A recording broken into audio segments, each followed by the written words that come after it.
الجزائر به تصبح قوة اقتصادية قارية ومتوسطية وغيرها. أي أنك تعترف بأن دولتك اليوم ليست بقوة، بما أن التخمة الحاكمة هناك تعيث فسادا في الأرض، وبأن الجزائريين فقط يكفيهم ذلك المنوم، قضية الصحراء المغربية والقضية الفلسطينية. كيف تقضي على الفساد وأنت سئلت في الحملة الانتخابية أن ابنك متهم بقضية في الكوكايين؟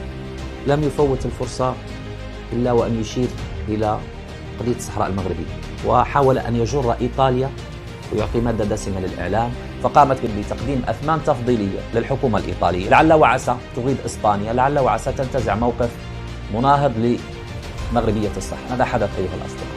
الفنكوش حين تأتي القضية فيها مصلحة سيقبلونك على خدك، ولكن إن نافستهم في مصلحة خاصة إيطالية أوروبية سيصفعونك على الخد الآخر. عدد من المنابر الجزائرية أخذتها وعنونت. عبد الله بن كيران يدعو للجهاد ضد الجزائر.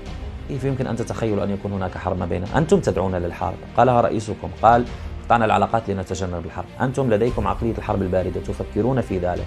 مدعم أمريكي سابق يقول يجب تصنيف الجزائر دولة إرهابية. تسيرون في ببلادكم إلى الهاوية، أما نحن فنسير إلى القمة. مساء الخير على الجميع في هذه الإطلالة الجديدة المتجددة. للأسف كنا نود أن نستكين، ولكن عدد من الأمور التي تكون مستفزة بعض الشيء فلا بد من التحدث عنها، وأيضا في نفس الوقت كان لدينا تعهد قلنا إن عدتم عدنا، فبالتالي لا بد من الرد على مجموعة من المهاترات وعلى مجموعة من الادعاءات وعلى مجموعة من المؤامرات التي تكاد حول المملكة. ونذكركم مجددا أن ساحات المعركة تتنوع. شنغريحة في باريس، جورجيا ميلوني وزيرة أو رئيسة الحكومة الإيطالية هناك في الجزائر، ويراد إقحامها في النزاع المفتعل حول الصحراء المغربية، وأيضا الضجة التي أثيرت في البرلمان الأوروبي وفاحت منها رائحة الغاز الجزائري. بالتالي مجموعة من الأمور، أضف إليها الهجمات المنظمة اليوم على على سياسي مغربي، على أمين عام حزب معروف تولى السلطة في ولايتين في الحكومة المغربية. تعلق الأمر بأمين عام العدالة والتنمية عبد الإله بن كيران، الذي أخرج حديثه من سياقه في تعليقه وفي شرحه لآية قرآنية في أحد المؤتمرات أو الندوات، وبالتالي بدأ الهجوم عليه وكأنه يدعو للجهاد على الجزائر. هذا ملخص للإطلالة اليوم، بالإضافة إلى الموضوع الأساس فيها الذي تحول فيه عبد المجيد تبون إلى أضحوكة على مستوى الإعلام العربي والعالمي. بعد ماذا؟ بعد حديثه عن 36 مليار دولار وجدوها في منزل أسرة جزائرية. مبلغ ماشي مبالغ فيه، مبلغ ولا في الخيال. بمعنى آخر قالوا مليون دولار لكل جزائري. شوفوا هذا الفيديو اللي انتقل بعد ذلك وأصبح حديث العامة والخاصة. لقد اكتشف الشعب الجزائري مؤخرا أرقاما مهولة من الأموال التي نهبت. هذه عائلة واحدة عندها 500 ألف مليار. تصوروا يعني الباقي. هذا المال كان قعد، كانت الجزائر به تصبح قوة اقتصادية قارية ومتوسطية وغيرها. نكتفي بهذا القدر. يعني 36 مليار لدى أسرة واحدة. تخيلوا لو وكانت هذه الأموال صرفت في الجزائر كما يقول عبد المجيد حاشاكم، لكانت الجزائر قوة على مستوى القارة الأفريقية وعلى المستوى المتوسطي والعالمي. أي أنك تعترف بأن دولتك اليوم ليست بقوة. هنا تناقض. كنت كتقول قوة إقليمية ضاربة، فإذا بنا اليوم قوة في نهب الأموال. ولكن السؤال المركزي الذي يطرح، كتاب كثر فرنسيين كتبوا عن أموال جنرالات الجزائر في فرنسا، والذين يستثمرون في العقارات وفي الفنادق وفي الشقق الفارهة والفيلات إلى غير ذلك. وهناك كثر من يتحدثون عن أن جنرالات العسكر هناك في الجزائر بتآمر مع قيادات الجبهة الانفصالية في جمهورية سندلستان يقومون باستثمارات في القطاعات الطبية والعقار إلى غير ذلك في أمريكا الجنوبية. وكان قد خرج الحراك الشعبي، ومن بين الشعارات التي كانت ترفع هناك في ساحة البريد ومجموعة من الساحات الجزائرية هو أعيدوا أموال الشعب المنهوبة. وبالفعل من يتمعن في ميزانية الجزائر على مدى سنوات، وأنا من الناس الذين كانوا يعدون تقارير يعني إخبارية تعلن الحكومة الجزائرية، هي تعلن مش إحنا، تعلن بأن هناك فائض مثلا في الميزانية لسنة 2009 ولا 2010 وصل مثلا إلى 60 مليار يورو. طيب اليوم عبد المجيد تبون يتحدث عن نفس القيمة المالية تقريبا التي هي في احتياطيات الجزائر من العملة الصعبة، والتي بإمكانها أن تكفي الجزائر للشراء من الخارج لمدة 2 سنين.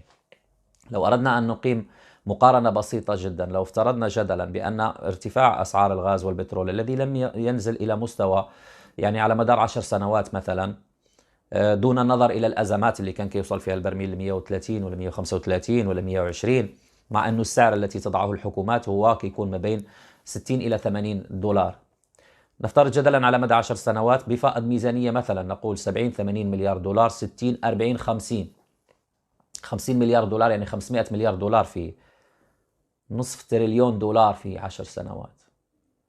هل اليوم الاستثمارات والبنى التحتية الصينية التي تبنى في الجزائر للأسف، والمرافق التي تغيب عن مدن كعنابة وغيرها، وغياب الاستثمارات الأجنبية لأنه لا توجد مدن صناعية وبنى تحتية، كل هذا يوحي بأن هذه الدولة كان لديها فائض ميزانية يصل إلى 500 مليار دولار في 10 سنوات؟ لا أعتقد. وتسعد اليوم وتفرح أن لديها 60 ولا 70 مليار من العملة الصعبة يكفيها لاستيراد المنتوجات لمدة 2 سنين. هذه الدولة عليها أن تفرح أن يكون لديها صندوق سيادي يصل قيمته لتريليون دولار على الأقل. ولكن بما أن التخمة الحاكمة هناك تعيث فسادا في الأرض، وبأنها تتملك الجزائر بضع آلاف يرون أن الجزائر محمية خاصة لهم، وبأن الجزائريين فقط يكفيهم ذلك المنوم، قضية الصحراء المغربية والقضية الفلسطينية، نعطيهم حقنات من هذا المنوم وسينامون ولن ينظرون إلى ما نملك من ثروات، وسنسرق خيراتهم ونجعل أبناءنا يعيشون في الشانزليزيه وفي جنيف وفي أفخر مناطق العالم، يقرؤون في أحسن المدارس والجامعات ويركبون أحسن السيارات ويأتون للجزائر فقط للنزهة في العطلة الصيفية لا أكثر، ونحن نبيع الشعارات ونرددها على مسامع قوم للأسف خرجوا للشارع ذات يوم ولكن عادوا نظرا لأن هناك دولة بوليسية قمعية لا تسمح بالتظاهر. على العموم تصريحات عبد المجيد حاشاكم شكلت مادة ثرية جدا لمجموعة من البرامج التلفزيونية والحلقات التي بثت خلال الساعات الماضية، منها أحد البرامج على قناة الجزيرة الذي فصل نوعا ما بالمبلغ 36 مليار في منزل أسرة واحدة. أعتقد أن الكل أجمع على أن هذا المبلغ أصلا لا يوجد على يعني كاش، وثانيا من أجل أن تقوم بتخزينه في منزل أعتقد بأنك لن تسكن في ذلك المنزل، لأنه حتى وكان من طوابق متعددة فإن عليك تستأجر منزلا آخر وربما تحتاج إلى نفق. نتابع هذا الفيديو من الجزيرة القطرية التي شبعت بالدرجة طنز على عبد المجيد حاشاكم ثم نعود. هل يمكن أن يكون هذا الرقم صحيحا؟ كيف يمكن الاحتفاظ ب36 مليار دولار كتلة واحدة؟ فلنفرض أنها كاش من أوراق 100 دولار. المليون دولار هذا هو المليون دولار فقط، حجمه بهذا الحجم، يمكن أن تضعه في خزانة. جميل، لديك مليون تحفظه في الخزانة. لنفرض أنها 100 مليون دولار، هذا هو حجمها، كبيرة، تحتاج لحاوية شحن بحري على سفينة كي تنقل. أما بالنسبة للمليار هي 1000 مليون، هذا هو 1000 مليون، لا يكفيها هذا الاستوديو، كبيرة جدا. كيف إذا كان معك 36 مليار دولار؟ كبيرة، اختفيت أنا هنا، لا يمكن عدها، لذلك يصعب تصديق أن هذا المبلغ كاش. إذن 500 ألف مليار، 36 مليار دولار، شاهدتم كيف يمكن أن تجمع وأين يمكن أن توضع، حتى أن المذيع الفخور اختفى. فشر البلية ما يضحك، إن لم تجدوا مواضيع تحدثون بها الجزائريين على أنكم يعني نظام حاكم يريد أن يقضي على الفساد. كيف تقضي على الفساد وأنتم عقدتم صفقات مع خالد نزار وآخرون؟ كيف تقضي على الفساد وأنت سئلت في الحملة الانتخابية أن ابنك متهم بقضية في الكوكايين، وقلت خليهم راهم يهدروا ولكن نحنا كنثيقوا في القضاء ولا يوجد دخان من غير نار. لا بل أكثر من ذلك، معارضة جزائرية تقول بأن ابنكم، أنت تريد أن تقضي على الفساد، نجلكم فخامة الرئيس هو من يرخص للأندية الليلية والفنادق وغيرها ويأخذ عمولات. هذا ما قالته المعارضة الجزائرية. يعني الفساد أنتم معششون في الفساد، هو السكان تاع الفلوس التي تعطى لشراء الذمم من أجل الوقوف ضد الوحدة الترابية للمملكة المغربية. وبالمناسبة دعونا من 36 مليار، يعني النظام كله أضحوكة، فما بالكم بزعيمه ورأسه الذي اليوم يعني فقد البوصلة وأصبح وكأنه تمكن في الجزائر داخليا، وكأنه أسكت الأصوات السياسية المعارضة، وبأن النخبة العسكرية راضية كل الرضا عما يقدم بما يسمى بانتصارات وهمية على مستوى الدبلوماسية الجزائرية، وهي نقطة القوة على المستوى الداخلي. يعني لا شيء، فراغ في فراغ. ولديكم أمثلة حية ربما شاهدتموها من حيث ما قام به مثلا نظام تبون إلى يومنا هذا، أو حتى ما كان عليه من سرقات في عهد الرئيس الراحل بوتفليقة، والدليل أن سعيد شقيقه اليوم يحاكم، ولد يحيى، مجموعة من الزعامات التي تحاكم غيابيا أو حتى معتقلة خلف القضبان. نعود إلى تبون، يعني لا يترك فرصة إلا ويريد الإساءة فيها إلى المغرب، وهذا أيضا كان من المناسبات التي دفعتنا للحديث عنه. جورجيا ميلوني رئيسة الحكومة الإيطالية في أول زيارة لدولة أفريقية تقرر زيارة الجزائر، وفي ندوة صحفية مشتركة تحدث عن اتفاقيات وقعت ما بين إيطاليا والجزائر إلى غير ذلك، 5 اتفاقيات كلها سونوتراك وشركة غاز إيطالية، كلها متمحورة حول الغاز، ماذا يمكن أن تصدر الجزائر إلى إيطاليا. فقالوا مذكرات تفاهم في احتفالا بالاتفاقية معاهدة الصداقة الموقعة 2003، 5 اتفاقيات تحاول أن تبحث واحدة فيها في الفضاء. في الفضاء جميل، ما أجمل الفضاء، ولكن لم يفوت الفرصة إلا وأن يشير إلى قضية الصحراء المغربية، وحاول أن يجر إيطاليا ويعطي مادة دسمة للإعلام. على أساس ماذا؟ على أساس أن إيطاليا توافق الجزائر في مواقفها، مع العلم أن إيطاليا موقفها واضح، دعم المسلسل الأممي، وهو نفس الكلام الذي كررت. موقف، أردت أن تقول موقف ولم تنطقها بشكل صحيح. نتابع الفيديو ونعلق عليه فيما بعد.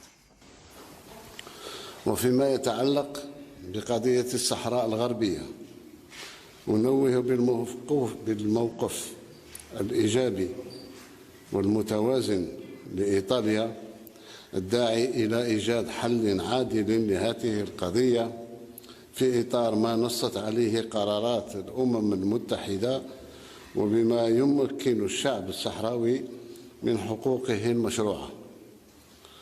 ومن هذا المنطلق فقد تم الاتفاق على دعم المبعوث الشخصي للأمين العام للأمم المتحدة السيد دي ميستورا والبعثة الأممية من أجل الاستفتاء في الصحراء الغربية. فيما يخص القضية الفلسطينية فقد أكدنا الموقف الثابت والمبدئي للوقوف إلى جانب الشعب الفلسطيني.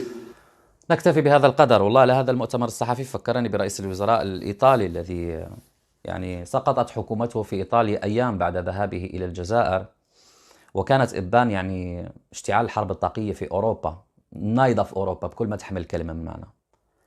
الغاز ما فيش، أمريكا تأمر بقطع التعامل مع روسيا فيما يخص إمدادات الغاز، فإيطاليا كانت من الدول التي تبحث عن بدائل، فوجدت في الجزائر بأنها ممهدة وجاهزة لكي تعقد أي صفقات فقط من أجل أن تنتزع ولو موقف بسيط تجاه قضية الصحراء التي آنذاك كانت يعني مشتعلة نوعا ما، بالنظر إلى الموقف الإسباني، بالنظر إلى الموقف الألماني ومصالحة مع ألمانيا وانتهاء الأزمة الصامتة، بالنظر إلى الاعتراف الأمريكي، بالنظر إلى أمور كثيرة جدا. وأيضا دخول دي ميستورا على الخط وجولاته التي بدأت، وبدأ يسجل بعض المواقف الواضحة التي لا تقبل التأويل، بناء عليها هناك بعض الدول التي تعرقل أي مسيرة مفاوضات قد تكون لحل سلمي دائم ومتوافق بشأنه والعودة للموائد المستديرة. فأرادت الجزائر موقف أوروبي من دولة لها وزنها كإيطاليا، فقامت بعمل أول شيء ضرب أكثر من عصفور بحجر. أرادت أن تنتزع موقف من الحكومة الإيطالية يوالي سياساتها الخارجية فيما يخص قضية الصحراء المغربية التي تعتبر مركزية في الدبلوماسية والعقيدة الدبلوماسية الجزائرية. وفي نفس الوقت أرادت أن تقوم باستفزاز فرنسا، وأرادت أن توجه صفعة لإسبانيا، لأن إسبانيا كانت قد وقعت خريطة الطريق مع المملكة المغربية وزيارة بيدرو سانشيز والمصالحة التي تمت ما بين مدريد والرباط، وبعدها تم فتح يعني المعابر البحرية، خاصة عملية مرحبا التي عادت، وأمور كثيرة جدا. فهذا التطور الذي حدث في العلاقات المغربية الأوروبية مع مجموعة من الدول، ألمانيا وإسبانيا على رأسها، أغضب الجزائر. بماذا ستفرط بخيرات الشعب الجزائري؟ ما هي خيرات الشعب الجزائري التي يملكها؟ البترول والغاز. فقامت بتقديم أثمان تفضيلية للحكومة الإيطالية، لعل وعسى تغيظ إسبانيا، لعل وعسى تنتزع موقف مناهض لمغربية الصحراء. ماذا حدث أيها الأصدقاء؟ الفنكوش، طارت تلك الحكومة، سقطت، ذهبت إيطاليا للانتخابات، وجاءت هذه اليمينية السيدة جورجيا ميلوني. هل يعتقد بأنه سينتزع منها شيء؟ أبدا. وضعت السماعات كما شاهدتم، هو يتحدث عن قضية الصحراء والموقف الإيطالي. صباح الخير يا الموقف الإيطالي. ما وزير الخارجية الإيطالي كان مع نظيره المغربي ناصر بوريطة، وتحدث بأن إيطاليا تدعم حل سلمي متوافق بشأنه في إطار المسلسل الأممي الذي بدأ باعتماد قرار الحكم الذاتي كمقترح جدي متوافق بشأنه، وهو الموضوع على طاولة النقاش التي ستبدأ عبر جولات تسمى بالموائد المستديرة، يعكف عليها المبعوث الأممي الخاص ستيفان دي مستورا الذي تحدثت عنه. لم تأتي بشيء الجديد. إيطاليا تدعم المسلسل الأممي، وإيطاليا موجودة في الأمم المتحدة، وإيطاليا تعرف حساسية هذه القضية، وإيطاليا تخشى ما يحدث اليوم في أفريقيا من نزاعات مسلحة وغياب للدولة المركزية. بمعنى آخر، هذه رئيسة الحكومة التي جاءت حطب الانتخابات التي جعلها عليكم أن تقرأوا الحاضر نوعا ما وتتمعنوا في السياق السياسي. حطب الحملة الانتخابية كان هو الهجرة والمهاجرين، وهذه من أبرز السياسات التي تميزها والتي استقطبت من خلالها ناخبين. وفي نفس الوقت هي تلميذة برلسكوني، يعني تعرف وتعي قيمة المصالح، بزنسمان وسياسي معروف والكل يعرفه في إيطاليا. كان لديه توافقات ومصالح، بل قبل يد القذافي. حين تأتي القضية فيها مصلحة سيقبلونك على خدك، ولكن إن نافستهم في مصلحة خاصة إيطالية أوروبية سيصفعونك على الخد الآخر. هذا ما حدث وسيحدث لك. ميلوني لم تنطق ولو بكلمة حول ذلك التوافق الذي تحدث عنه تبون. تصرون على أن تجعلوا من قضية الصحراء المغربية دائما وأبدا، طبعا مع دمج بسيط للقضية الفلسطينية. أنا القضية الفلسطينية نتابعها بشكل شخصي. صباح الخير، صباح الخير يا شكل شخصي. باراك أوباما حضرتكم ماذا ستصنع للقضية الفلسطينية؟ بلا بلا بلا شعارات. الفلسطينيون كانوا مجتمعون في الصخيرات يوم الجمعة عبر وكالة بيت مال القدس، وشاهدت المقدسيين، شاهدت أناس من الكنائس الفلسطينية، شاهدت مفتي القدس عكرمة صبري، شاهدت سفير فلسطين، شاهدت مسؤولين من منظمة التعاون الإسلامية، شاهدت مسؤولين من جامعة الدول العربية، شاهدت أدباء معتز القطب وآخرون، نادية حرشيش من فلسطين، شاهدت وزير الخارجية المغربي، شاهدت المدير المكلف بوكالة بيت مال القدس السيد محمد سالم الشرقاوي، شاهدت فرق فنية مغربية جميلة، شاهدت مناضلين مغاربة، شاهدت سياسيين مغاربة، أمناء عامين لعدد من الأحزاب، كلهم يلتفون حول القدس والقضية الفلسطينية، ويذكرون الناس بما قدمت وكالة بيت مال القدس للقضية الفلسطينية. مئات المشاريع التي بنيت هناك وأنشئت في القدس دعما للإنسان والبنيان وللحفاظ على الهوية الفلسطينية.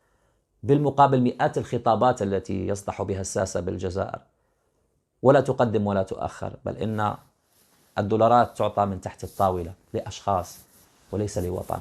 وهذا هو الفرق، فرق ما بين الأقوال والأفعال. أقولها بقلب صادق، قولوا ما تشاءون، تاجروا بالقضية الفلسطينية، قلناها لكم، أصبحت سجل تجاري. ولكن من يقرأ العلاقات الدولية يعرف أن الواقعية والبراغماتية هي التي تدوم. الفلسطيني إن كان منزله في حي الشيخ جراح آيل للانهيار لن يكون ذلك الخطاب لتبون بمثابة الإسمنت والحديد المسلح. ولكن إن جاءت وكالة بيت مال القدس وقدمت الأموال من أجل الترميم، سيصمد في منزله في حي الشيخ جراح، سيصمد في المدينة القديمة. أمور كثيرة جدا. الفلسطيني في فلسطين، في رام الله، في غزة، إن لم تقدم له كلية الحسن الثاني للزراعة والبيطرة ليدرس ويتعلم ويأخذ منحة دراسية بعد ذلك ويبني وطنه، لن ينفعه الكلام والشعارات الفارغة. نطوي هذه الصفحة. فنأبؤكم على شون، خلوها أخوتنا المصريين، فيما يخص انتزاع موقف جديد من إيطاليا لتلعب عليه الصحافة المسيطر عليها لديكم هناك في الجزائر. بقيت نقطة أخيرة. عبد الإله بن كيران في أحد التجمعات كان يتحدث عن شيء ما، وكان القارئ قد افتتح الجلسة ربما بقراءة القرآن الكريم بآية يقتلون ويقتلون، فأصبح يتحدث عنها ويتحدث كيف يمكن للمرء أن يفدي وطنه إلى غير ذلك، وبأنه اندلعت الحروب وقد تندلع الحروب، والجهاد في سبيل الوطن يعني جهاد وله قيمته إلى غير ذلك. هذا ما موجود الفيديو يعني على الإنترنت. هذا ما قاله بن كيران، وعادي جدا أن تفسر بأنه من يجاهد في سبيل الدفاع عن وطنه قد يقتلون ويقتلون. وتحدث عن هذه الآية كم تؤثر فيه. فعدد من المنابر الجزائرية أخذتها وعنونت عبد الله بن كيران يدعو للجهاد ضد الجزائر. كيف يمكن لي أن أرفع سلاحا في وجه أخي الجزائري؟ كيف يمكن لكم أن تتخيلوا لا سمح الله أن عنتريات هذا النظام قد توصلنا إلى حرب؟ أبدا، مستحيل مستحيل مستحيل، لأن الأخوة وروابط كثيرة جدا وماضي تليد وحب من القلب إلى القلب. يعني ما كاين فئة معينة في الجزائر ما عندناش مشكل، قلناها مرارا وتكرارا، ولكن الأغلبية كيف يمكن أن تتخيلوا أن يكون هناك حرب ما بيننا؟ أنتم تدعون للحرب، قالها رئيسكم، قال قطعنا العلاقات لنتجنب الحرب. أنتم لديكم عقلية الحرب الباردة، تفكرون في ذلك، ولكن أبدا ولن يصدر من بن كيران يعني بمرجعيته، ليس دفاعا عنه، ولكن أنا أفسر ما قاله صراحة، الكلمة التي ألقاها والتي لا علاقة لها بالدعوة إلى الجهاد ضد الجزائر لا سمح الله. الجهاد يكون ضد الأعداء، والشعب الجزائري صديق وليس عدو. ولكن هذا يؤكد على أن كلمة حرب أصبحت مسيطرة ومهيمنة في القاموس الجزائري، سياسيا، قياديا على مستوى العسكر، وإعلاميا. شنقريح اليوم يذهب إلى فرنسا. خصصتم أكبر ميزانية للتسلح هذه السنة، 13 مليار دولار مع روسيا. تبقى بعض الفتات قد تلقونه للذراع العسكري الفرنسي، وتستغلون اليوم تلك الأزمة الصامتة ما بين باريس والرباط. ولكن صدقوني، العقلية الأوروبية البراغماتية اليوم أصبحت تعتمد على اتفاقيات واستراتيجيات طويلة الأمد، يعني مش مقتصرة على أزمة تنتهي بسنة بسنتين، بحرب أوكرانية قد تدوم سنة، سنتين، 6 أشهر، 3 أشهر، شهر ربما. ماذا ستقدمون إن عادت أسعار الغاز إلى طبيعتها؟ لا شيء، البرد، الرياح والعواصف. اليوم هناك مدعي أمريكي سابق يقول يجب تصنيف الجزائر دولة إرهابية. أنشطتكم المشبوهة ستسيء لبلدكم. وتذكرتم كيف مجموعة من السيناتورات أمروا بمعاقبة الجزائر وفقا للقانون الأمريكي. وقد تتحرك هذه المياه الراكدة، تسيرون ببلادكم إلى الهاوية، أما نحن فنسير إلى القمة. قولوا لم نصل إليها ربما، ولكننا على الأقل نتطلع إليها ونبحث عنها. وهذا هو الفرق. الفرق أننا لا نساوم ولا نبتز، واضحين صريحين في علاقاتنا، واضحين فيما نريد من المستقبل، وإن شاء الله هناك بعض العثرات. احنا مش دولة طاقية ولا دولة نفطية، لابد أن نتأكد من ذلك. دولة تعتمد حتى في نموها على القطاع الفلاحي، إن غابت أمطار الخير تكون لدينا مشاكل، ولكن رغم ذلك الحمد لله إن شاء الله الأمور تتحسن شيئا فشيئا، ويكون لهذا البلد مستقبل مزدهر بوحدة وتلاحم أهله، ولكن أيضا بتطلعهم دائما وأبدا إلى الأمام وإلى القمة، وليس إلى الخلف، وليس إلى إثارة النعرات والبحث عن مصائد ومكائد للأصدقاء والأشقاء. هذا هو الفرق فيما بين المغرب والنظام البائس الذي يحكم الجزائر. شكرا لكم على المتابعة، على الوفاء، على التعليقات، وإلى اللقاء.